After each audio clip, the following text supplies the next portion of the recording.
پیر میر علی شاہ صاحب بیٹھے ہیں. آپ نے فرمایا میر علی تم نے نہیں ملنا؟ کہنے لگے حضور نہیں. فرمایا کیوں؟ کہنے لگے حضور میں اسے نہ ملوں جسے خضر بھی ملنے آتا ہے, اسے نہ ملوں جس سے وہ ملنے آتا ہے. میں نے کیا کرنا ہے ان سے مل کے؟ آپ سے ملوں گا جن سے حضرت خضر بھی ملنے آتی ہیں. جنہ تنام وچ عشق ہے رچیا اونا نہیں بھج جانا, پانے پاویں سونے ملن ہزاراں, اسا نہیں یار بٹاؤنا ضرورت ہی نہیں. ایسے حسین محبوب کے بعد کسی اور جگہ نظر جمانے کی طبیعت ضرورت نہیں, توجہ نہیں, خیال نہیں. جس نے یہ پوچھ بھی لیا کہ تو بتا کوئی معجزہ دکھا, وہ بھی دائرہ اسلام سے یہ امت مسلمہ کا متفقہ عقیدہ ہے. اس پر درجنوں آیتیں ہیں قرآن مجید کی, 150 کے قریب نبی پاک کی حدیثیں. کتنی جی؟ کوئی عالم فاضل زیادہ پڑھا لکھا ہوگا, مقررہ حدیث کو دیکھے گا یا اور ریسرچ کرے گا تو شاید زیادہ وہ نکال لائے, لیکن 150 کے لگ بھگ محبوب کی حدیثیں ہیں جن میں حضور نے فرمایا میں آخری نبی ہوں, میں آخری نبی ہوں, میں آخری نبی ہوں. 150 کے قریب جگہ حضور نے فرمایا اللہ نے میرا نور نبوت پہلے سب سے پیدا فرمایا ہے, پر میں آخری رسول بن کے آیا ہوں, میں آخری نبی ہوں. میرے نبی پاک علیہ السلام نے فرمایا, جس طرح کو یہ بخاری مسلم کے لفظ ہیں, فرمایا کوئی آدمی مکان بناتا ہے بڑا پیارا, بڑا حسین, بڑا خوبصورت, ہر قسم کے نقش و نگار کرتا ہے, پر ایک اینٹ کی جگہ خالی چھوڑ دیتا ہے, ایک اینٹ کی جگہ. اب جو آدمی بھی آتا نا, گھومتا دیکھتا مکان, اسے بڑا اچھا لگتا اس کا مکان, پر وہ دیکھتا کہ یار یہ ایک اینٹ کی جگہ خالی ہے, اگر کبھی یہ بھی مکمل ہو جائے تو مکان. بات کی سمجھ آ رہی ہے؟ یہ خود حضور نے مثال دی. میرے حبیب پاک علیہ الصلوۃ والسلام فرماتے ہیں اللہ تبارک و تعالی نے جب نبوت کی حسین عمارت کو بنایا تو سارے نبی آ گئے, پر ایک اینٹ کی جگہ خالی تھی. فرمایا میں آیا ہوں تو دیوار مکمل ہو گئی, اب کسی اور کی گنجائش ضرورت ہی نہیں. مکمل اکمل کامل دین نبی پاک. یا رسول اللہ آپ کس کس کے رسول بن کے آئے؟ فرمایا یا ایھا الناس انی رسول اللہ الیکم جمیعا, اے تمام انسانوں میں تم سب کی طرف اللہ کا رسول بن کے آیا.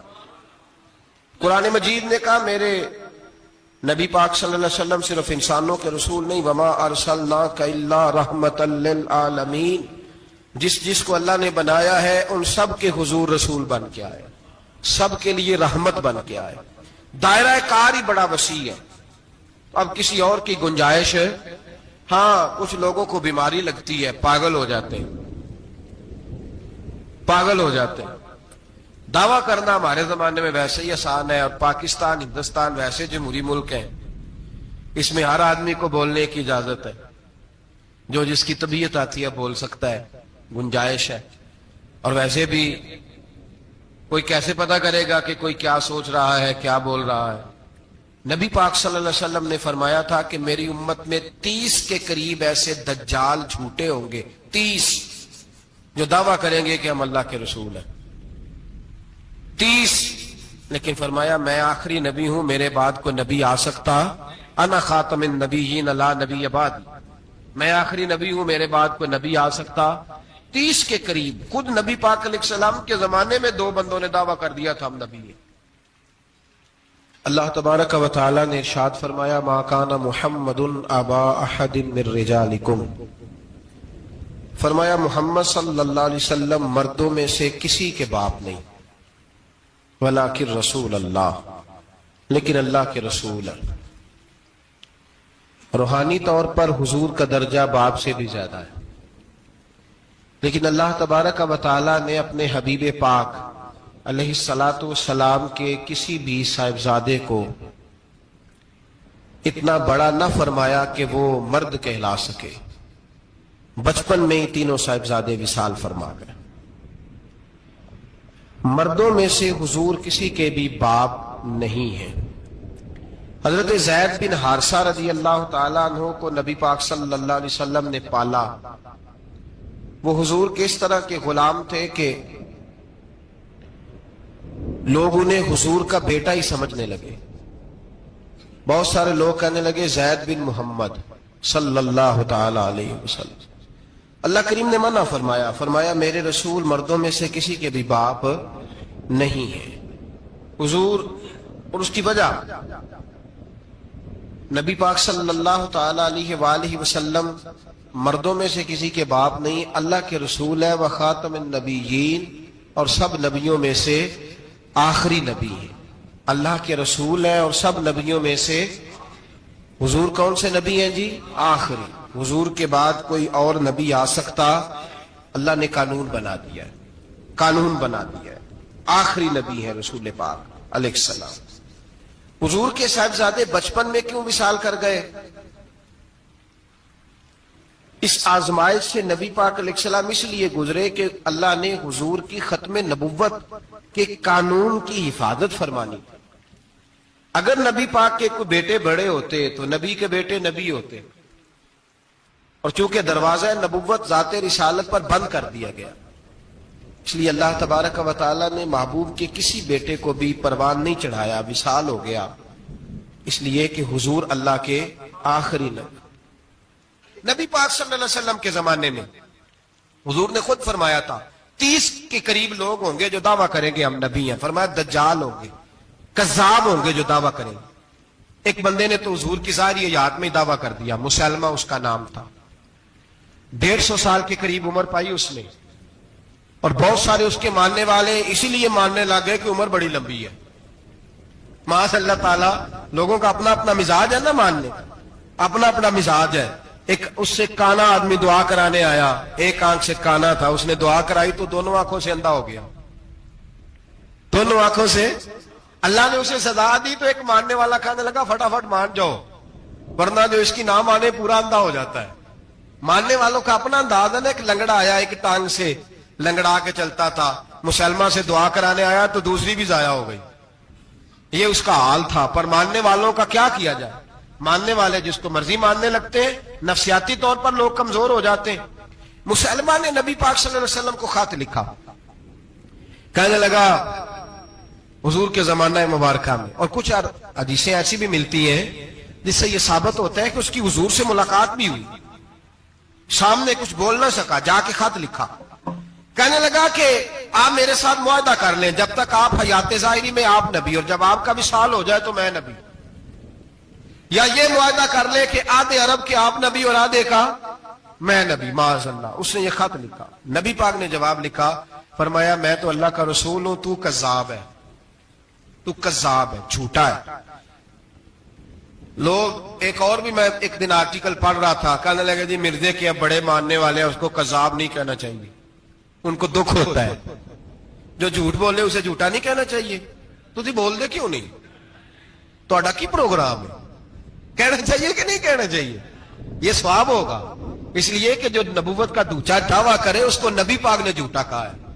حضور نے فرمایا تو کذاب ہے، کیا کہا ہے؟ تو ثواب ہوئے گا، آنکھوں گے تھے، کیا کہا ہے؟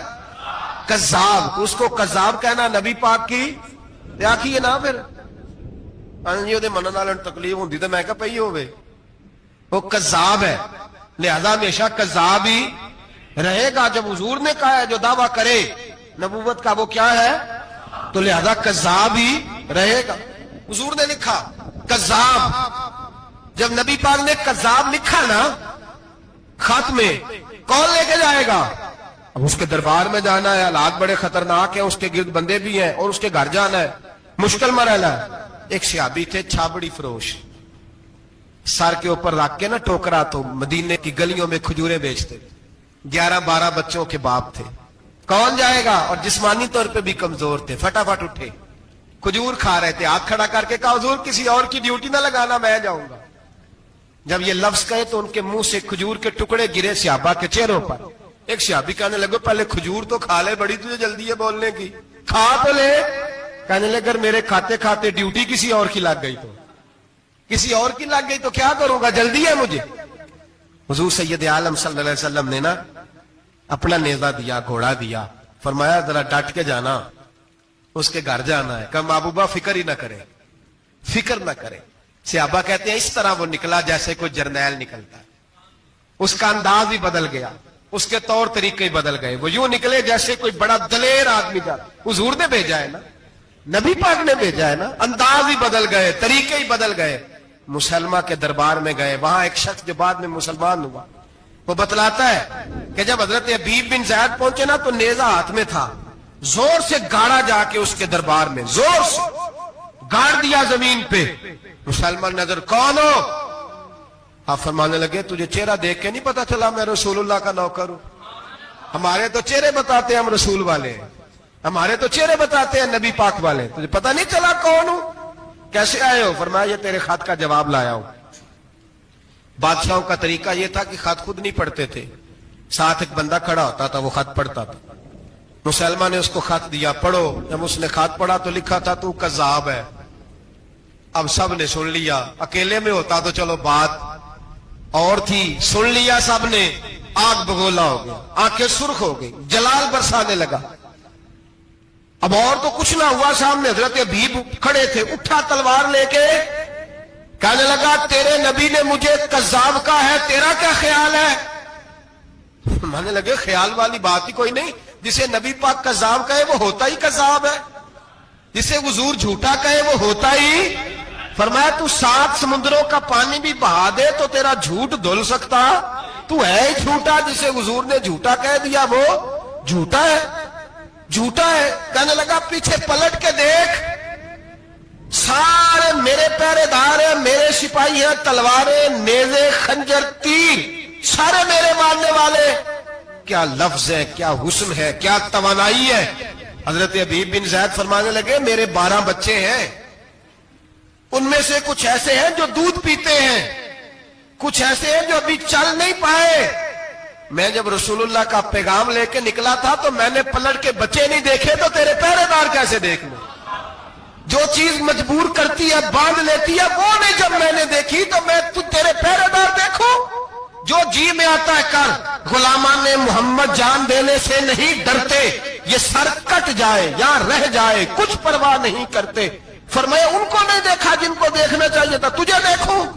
میں اکثر کہتا ہوں کٹ لگ جائے نا ہاتھ پہ تو نمازیں رہ جاتی ہیں, جماعتیں چھوٹ جاتی ہیں, طبیعتیں بگڑ جاتی ہیں, مشکل ہوتا ہے, تکلیف آئے تو سنبھلنا. یہاں ہلکا سا بچھو آ کے کاٹے تو شور ہو جائے گا, جمعے میں لوگ اٹھیں گے, اللہ مجمع بکھرے گا, وہ بچھو آ گیا, حالات بگڑ جائے. چھپکلی پیروں پہ گرے تو لوگ اٹھ دوڑتے. حضرت حبیب بن زید انصاری کھڑے تھے, انگلی نہیں, ہاتھ نہیں, کٹ نہیں لگا. مسلمہ اٹھا, اس نے زور سے تلوار ماری, بازو کٹ کے گر گیا.